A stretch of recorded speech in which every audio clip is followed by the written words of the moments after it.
it's not the mind that should accept everything. Consciousness is the acceptance of everything, the allowing of everything. It doesn't have a choice. The space of this room doesn't have a choice whether to accept what takes place within it or not. Its nature is pure openness. There is no, it cannot be otherwise. That is the true acceptance, not the acceptance of the mind. The mind should accept some things and not others at a relative level. Do you think I should just smile sweetly at my son and say, "Oh, never mind, darling"? No, of course not.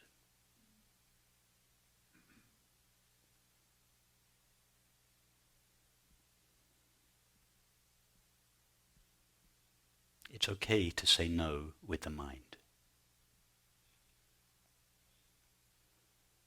Don't try to... The mind, by the mind I mean the finite mind, has by definition split experience up into a multiplicity and diversity of selves and objects. So there is no such thing as a choiceless finite mind. The finite mind has already separated experience up.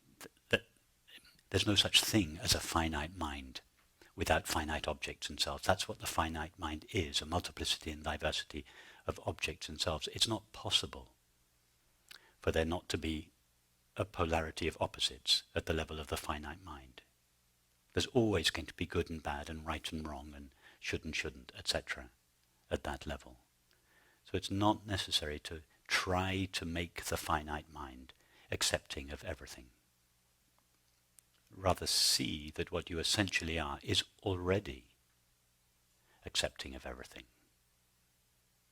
You don't have to make it that way. We don't have to make space allowing. Its nature is allowing. But there is room in that allowing space for a yes and a no.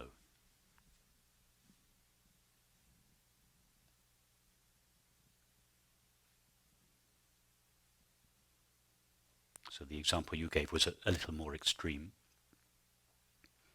than the situation I'm faced with, but it was another situation which should be met with a very firm no. And then the finite mind should do whatever is within its power to try to avert that kind of situation.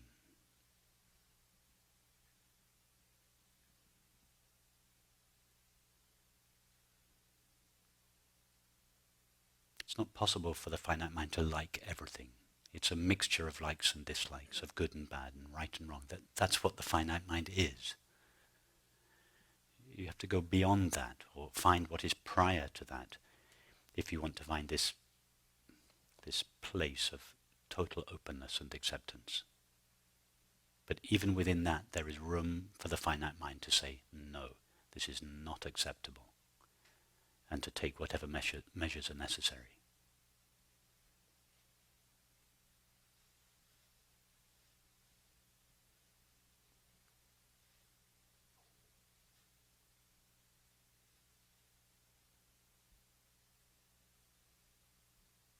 Am I answering your question?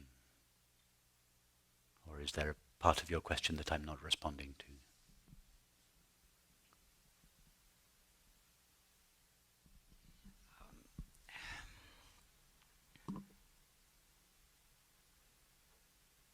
I'm not sure how it would be when I would only be that awareness, or only be that consciousness. It is as if there is an imagination of how that would be, but I can't imagine it. You don't have to imagine it. You are it now. Yes. You're right. You can't imagine it. I can't imagine it either. But that it's like there's a contradiction. If I in that, and I would immediately stop that war. You know, if I'm that consciousness, if I am divine, why can I not? Why do I have to allow it? Or, you know, I can see that if God is freedom, everything has to be possible in this kind of field of consciousness, because then it wouldn't, unless it isn't freedom. And I can't deal with it. Yeah. It's like it's the stops there, as if I can't go beyond it.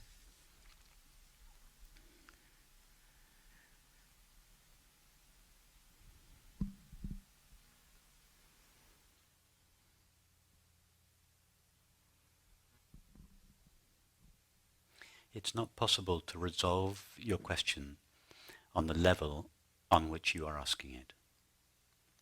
For this reason, once infinite consciousness knows something other than itself,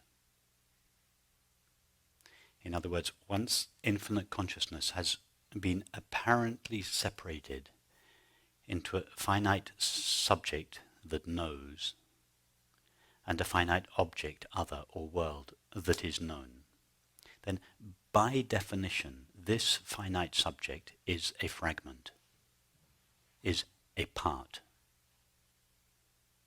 It feels vulnerable and needy. Vulnerable that this other is going to overwhelm it, that is fear, and needy because it feels a fragment, therefore it feels incomplete, so it wants something from this other to fulfill it. And these are the two separate forms of the finite mind-made self. Fear of being overwhelmed by the other, and desire to be fulfilled by the other. It cannot be any other way in duality. The subject of dualistic experience, the I that we believe ourselves to be, feels that it is limited, feels that it is a fragment, that it is threatened by the other, and that the other is a source of fulfillment. Once the separate self is in place, the separate self operates through these two modes, seeking to protect itself from the other, that's fear, seeking to fulfill itself through the other, that's desire. There is no separate self without seeking and resistance, desire and fear. You're trying to be a separate self without desire and fear. The separate self is the search for fulfillment and the fear of death, or the sense of lack and the fear of death. So at that level, it's not possible for there not to be conflict. Because by definition, the finite subject feels like a fragment, feels incomplete and vulnerable. And it is to fulfill this sense of lack or incompleteness that it desires from the other. It is this feeling of vulnerability, that it can be destroyed, that it fears the other. It's a law of duality. So you're first dividing the world, or dividing your experience into a multiplicity and diversity of objects, and then wanting all those objects to be peaceful and fulfilled. It's not possible. It's not possible. You have to go to look for the resolution that you are seeking, for peace, for absence of conflict. Don't look for it on the level of selves and objects. It's not there. It cannot be found there. The separate self is conflict.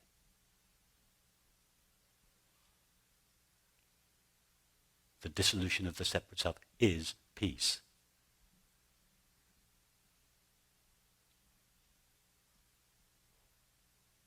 I understand, of course, I understand your concern with violence or terrorism in the world, and it's natural to feel a revulsion at that, but don't look for the resolution of that at the level of the mind, the level of the finite mind. That's not to say don't do whatever you feel called to do at the level of the body-mind, to play your part in humanity. I'm not suggesting that. We should all do whatever we feel moved to do. But in our hearts we should know that the resolution of conflict is never on the level of the finite mind.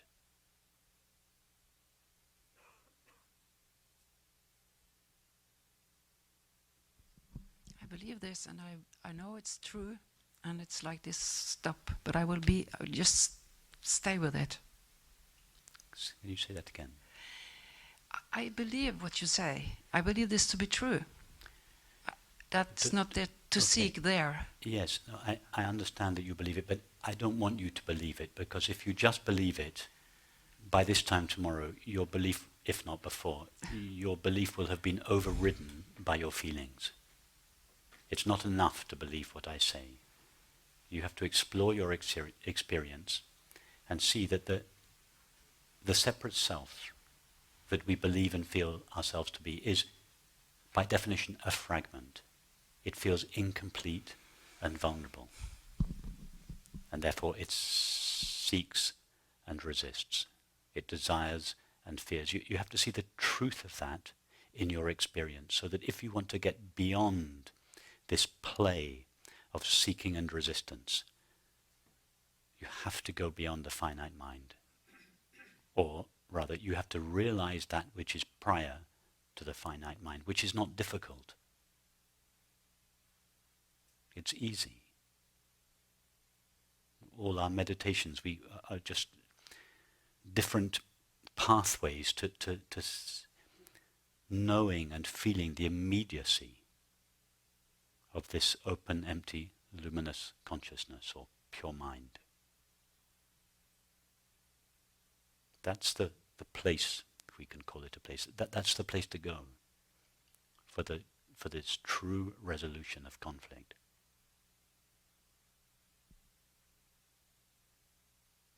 So the happiness I feel every morning or for no reason is just a happy person? No. There's no such thing as a happy person. The person and happiness are incompatible. Okay.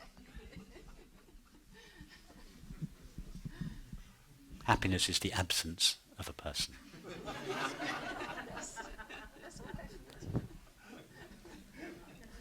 So stick with your causeless happiness. That's the place to go. That's the place to go. Thank you.